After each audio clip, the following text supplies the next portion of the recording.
Hi friends, this is Janaki. ఈరోజు మన video ఏంటంటే భీమవరం నుంచి విజయవాడ వెళ్తున్నాము. భీమవరం నుంచి విజయవాడకి 140 కిలోమీటర్ల దూరం ఉంటుందండి.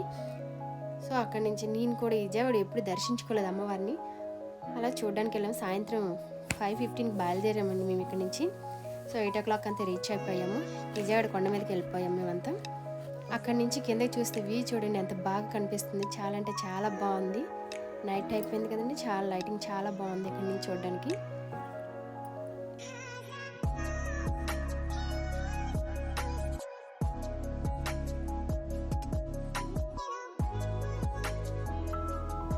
ఆల్రెడీ దర్శనంకి వెళ్ళి వచ్చిన తర్వాత మళ్ళీ వీడియో కోసమని లోనికి మళ్ళీ వెళ్ళానండి. ఈ దర్శనంకి వెళ్ళే మార్గం ఇదంతా. అంటే ఫస్ట్లో ఫోన్లు తీసుకెళ్ళకూడదు అన్నారు. అక్కడికి వెళ్ళిన తర్వాత చూస్తే అందరూ ఫోన్లతోనే ఉన్నారు. సో ఫోన్ చూసి పట్టుకెళ్దామని ఒకసారి మళ్ళీ వీడియో కోసమని బ్యాక్ వచ్చి మళ్ళీ ఫోన్ తీసుకెళ్ళానండి నేను ఇలా. బట్ చూడడానికి చాలా అంటే చాలా బాగుంది. నేను ఫస్ట్ టైం రావడం అసలు ఇంట్లో. అందులో ఈవినింగ్ కదా, ప్లేస్ అంతా విశాలంగా ఉంది. చల్లని గాలి ఎంత బాగుందంటే అంత బాగుంది. చాలా బాగుంది. నాకైతే చాలా బాగా నచ్చేసింది. ఇంద్రకీలాద్రి అనే పేరు ఎలా వచ్చిందంటే, చరిత్ర చెప్తుంది ఏంటంటే, కృతయుగానికి పూర్వం కీలుడు అనే ఒక యక్షకుడు ఉండేవాడంట. అతను ఎప్పుడు ఆ కొండ మీద అమ్మవారి కోసమని తపస్సు చేస్తూ ఉండేవారు. ఆ తపస్సుకు మెచ్చి అమ్మవారికి ప్రత్యక్షం అవ్వడం జరుగుతుంది అనుకోండి. వెంటనే అమ్మవారు ప్రత్యక్షమైన తర్వాత కీలుడు ఏమని అడుగుతాడు, మీరు నా హృదయం అందు నిలిచి ఉండమని కోరడం జరుగుతుంది. అప్పుడు అమ్మవారు వెంటనే కీలుని పర్వతంగా నిలబడమని, కృతయుగంలో రాక్షస సంహారం చేసిన తర్వాత తాను ఈ పర్వతం మీద నిలిచి ఉంటానని మాట ఇవ్వడం జరుగుతుంది.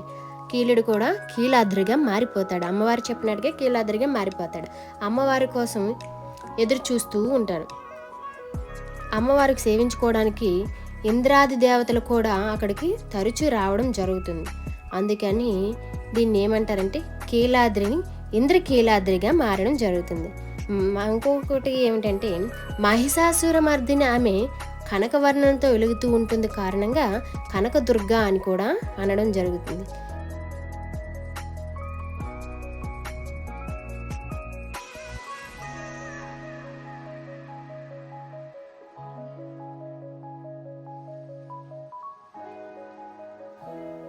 ఎక్కడ టెంపుల్లో అయితే కెమెరాస్ నాట్ ఎలో, బట్ ఇక్కడ నుంచి దూరం నుంచి తీసుకుంటున్నాం ఇదంతాను. అది ఫ్రంట్ అవుట్, అదంతా చాలా బాగుంది. గోపురం చూడండి ఎంత అందంగా ఉంది. ఇది ఎగ్జిట్ అండి. ఇది అంతా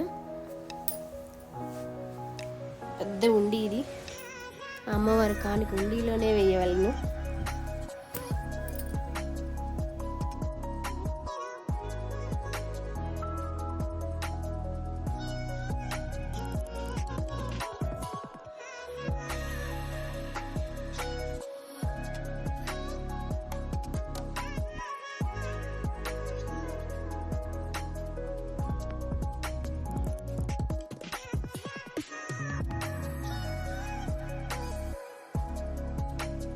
చూసారండి ఇక్కడ ఎంత బాగా కనిపిస్తున్నారు అమ్మవారు. చాలా అంటే చాలా బాగుంది. ప్లేస్ కూడా చాలా విశాలంగా ఉంది. ఫొటోస్ కూడా బాగా తీసుకోవచ్చు. ఇక్కడ గోపురంతో సహా పడుతుంది ఫోటోలో అయితే.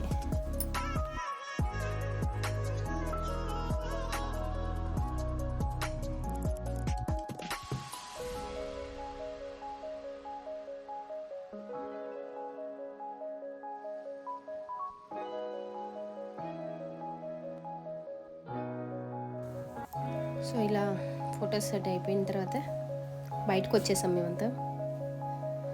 ఇది బయటకు వచ్చే దారండి ఇదంతా.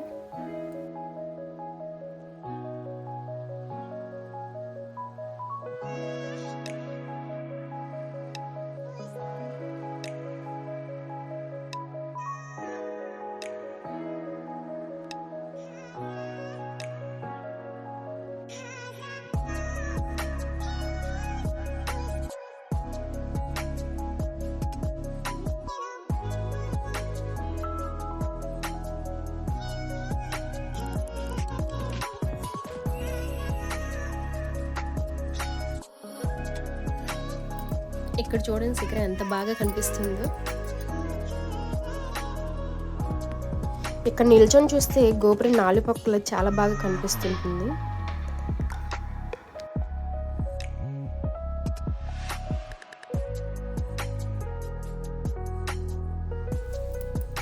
ఇంకా బయటకు వచ్చేసాం మేమంతా. నెక్స్ట్ ఎక్కడికి వెళ్తున్నామంటే శ్రీకాళహస్తి బయలుదేరుతున్నాం ఇక్కడ నుంచి. సో నెక్స్ట్ వీడియోలో చూపిస్తా friends. Bye, thank you for watch.